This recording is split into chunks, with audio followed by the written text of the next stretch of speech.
warahmatullahi wabarakatuh. Alhamdulillahilladzi ja'alal islama aqidah wa ja'alal qur'ana imama wa ja'ala rasulillahi sallallahu alaihi wasallam uswatun hasanah walil alamin rahmah. Amma ba'd. Hadirin sahabat dai online dimanapun Anda berada, kita mendambakan negeri yang aman, sejahtera, adil dan makmur. Namun, apa jadinya sebuah negeri yang membanggakan kecerdasan, tetapi kehilangan kejujuran? Apa jadinya sebuah bangsa yang memuja prestasi, tetapi terabai pada integritas? Kita sedang bangga pada teknologi, tetapi rapuh pada moralitas. Sekolah bertambah megah, gelar bertambah banyak, namun mengapa adab terasa semakin langka? Mengapa kecerdasan tidak selalu melahirkan kebijaksanaan? Inilah krisis terbesar bangsa ini, krisis karakter. Hadirin, jauh sebelum teori pendidikan karakter dirumuskan manusia, Al-Quran telah mengajarkan pendidikan karakter. Allah Subhanahu wa Ta'ala berfirman dalam Al-Quran, surah Al-Alaq ayat 1.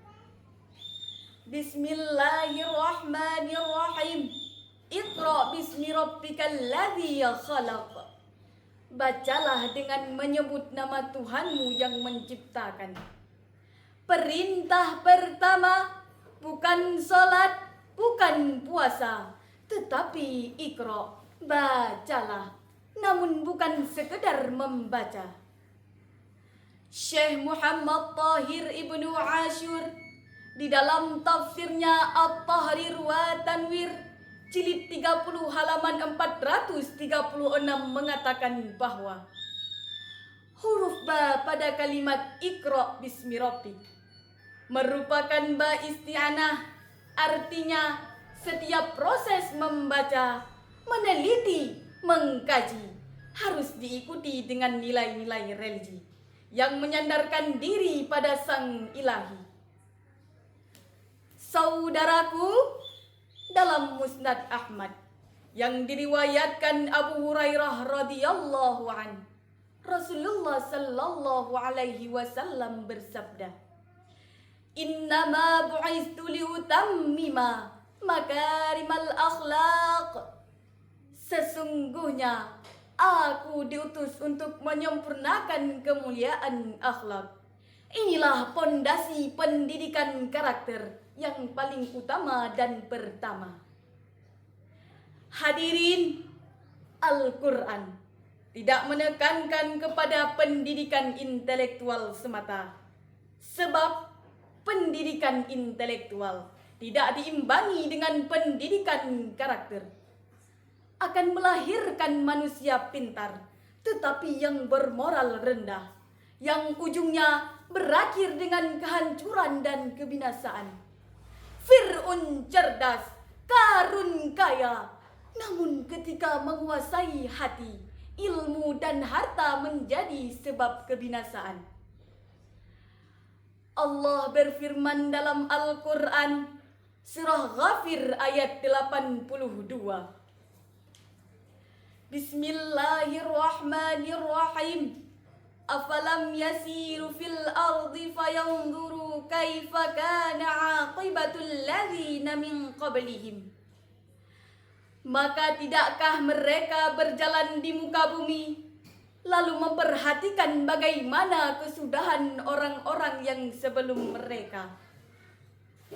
Syekh Ahmad Mustafa Al-Maraghi di dalam tafsir Al-Maraghi jilid 4 halaman 100 mengatakan bahwa ayat ini menggambarkan tentang bangsa-bangsa terdahulu. Kemewahan dunia yang begitu memikat, yang memiliki fisik yang kuat, kekayaan intelektual yang begitu hebat, kesombongan dan kecongkakan yang semakin merajalela. Kenikmatan dunia yang dimiliki tak dapat memberi arti. Akhirnya justru mendatangkan azab sang ilahi. Maka dengan demikian hadirin, penguatan pendidikan jangan hanya berorientasi pada pengembangan ilmu dan intelektual semata. Tapi penguatan pendidikan harus berorientasi pada penguatan karakter yang setara dengan nilai-nilai religi, sehingga akan melahirkan bangsa yang kuat ilmunya, kuat karakternya, dan integritasnya. Hanya ini yang dapat saya sampaikan. Lebih dan kurang saya mohon maaf. Saya akhiri. Assalamualaikum warahmatullahi wabarakatuh.